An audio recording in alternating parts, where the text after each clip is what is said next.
Took two trades today, two losers, and two very good missed opportunities. So the pivots were generally higher, higher on TPO, then overlapping higher there, and then a higher relationship on cams also. And market open was also kind of muted. It was opening inside value area, both RTH and ETH, and then inside range, inside H3L3, and it was still in this middle of this high volume node on the macro, still inside here. So I wasn't too interested in being aggressive today, but usual extremes rule, so short value area high or long value area low was my plan. And if it did get under, because I was a little hesitant about this level since it was moving through value area low with ease since in the overnight session. So if it did dip below, I wanted to see if it would come back and retest value area low to take it short. And if not, and it comes to demand, I wanted to long demand, because this is a good level here, that demand with fair value gap with the lower portion of the high volume node ledge.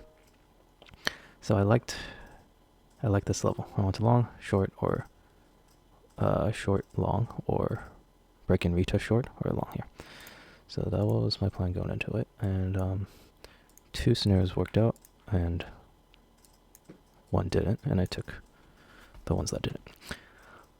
So initially it comes down to this area, value area low. Honestly, I don't think I should have taken this one because it was already under value area low. It was under yesterday's low too. So technically speaking, 66.25.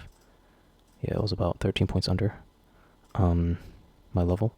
So I shouldn't have taken this technically. But what I saw here was let's see. So it starts dipping, and 66.22 is the value low, and now it's at 66.13. But what I see here is 1 minute delta divergence. I see the 20 range delta divergence also. I kind of see a B shape here, a little bigger, fatter B shape, but still B shape. And then I decided to give it a chance here. But it was pretty off my level, and then all the pops were, even this pop was getting sold into. There was pop here that got sold into immediately. So that's been kind of the pattern all throughout the morning. So honestly, should have been more careful with this, but and it met the same fate. Popped and then came right back down. So got stopped out of that one.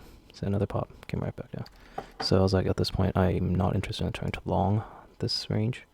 I wanted to see if it, since it broke down, I can confirm that it broke down. So now if it comes back up and retests this value at low, I want to short it. And that scenario actually happened, and I completely did not take it. It comes back up to 66.22 here. So it's a nice rally up. And then I see here that it's forming a P shape of sorts. It's a pretty nice P shape. And then pops above, but instantly rejects, coming back under that P. So I like that. I like how it's delta divergence on the 20 range chart. I see that it's kind of a P shape there. Also, it's a 1 minute delta divergence and a CVD hidden divergence. And it actually comes and retests this P shape here. Comes and retests and then drops back down. So at this point, I was thinking about entering, but I calculate my risk here. I'd be entering at around 15, 14, and it would have been about 8 points of risk. So I hesitated very hard because of that. Honestly, I don't know why I should be hesitating, because I'm taking it with one contract, because it's 8 points of risk. But I thought 8 points was a little too much, and that made me hesitate. And then I missed that whole down move right until demand, and my target would have been 88, and it comes right into 65.88 right there, and then bounces. So the target was good. It would have been a 3-yard target here, right into this demand zone and the fair value gap that I had. And yeah, I missed that whole entire um, short play. But now it's inside this demand, and that's also part of my plan. And so I'm starting to look for longs. And I don't see too much here. But after it rallies a little bit, I see this delta divergence on the 2 minute. And then also on the 20 range chart. So and then a delta divergence on the 1 minute. So POC is at the bottom here. It's kind of a B shape there. I see a trap sellers here. I liked this little bulge at the bottom. But I was just unsure because at this point, 65.92, I had a... Yeah, it was already up from the demand zone a little bit, and I felt like it could go down and double bottom or something. I don't know.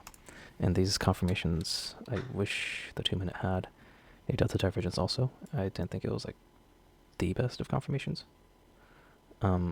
Also, there were delta divergences here and there, so just wasn't too sure about it, honestly.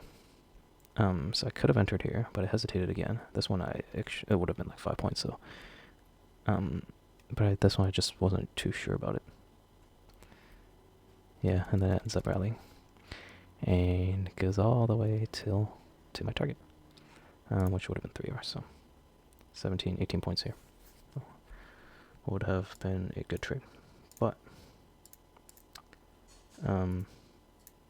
so now I missed that entry. Now I'm like trying to look for a continuation of it. And so, there's this initial B shape, and then it pops, and then comes back, and then it holds that B shape, and then it pops again. And this time with a 20 range delta divergence. So honestly, this was probably the worst time to enter, but last time I didn't hesitate to enter. It popped a little bit, hit 1.5, but not quite 2 and then it came down and stopped me up. So yeah, I took trades that I shouldn't have taken, and did not take trades I should have taken. Just great piece of freaking trading here. Yeah, I mean, it already broke above below valley, so this would have been a relief bounce, not a trend reversal here. But I don't know. I thought the demand could maybe get a trend reversal going here. So it would bottom here and then go back up, but it didn't happen that way. I think this was the trade of the day, the setup, but I completely missed that. And it wasn't even, like, the confirmations were good too. This one, not as great confirmations, it would have still worked out, but this one, great confirmations, it was just 8.5 points, and I just hesitated because it was 8 points. And I don't know why that would be a reason to hesitate. Maybe the fact that I'm up in the month, early in the month, is getting to me because I don't want to give that up, or I don't want to lose money or go back in a drawdown, and that actually made me go into a drawdown. So I need to stop worrying about P&L and just trade my setups.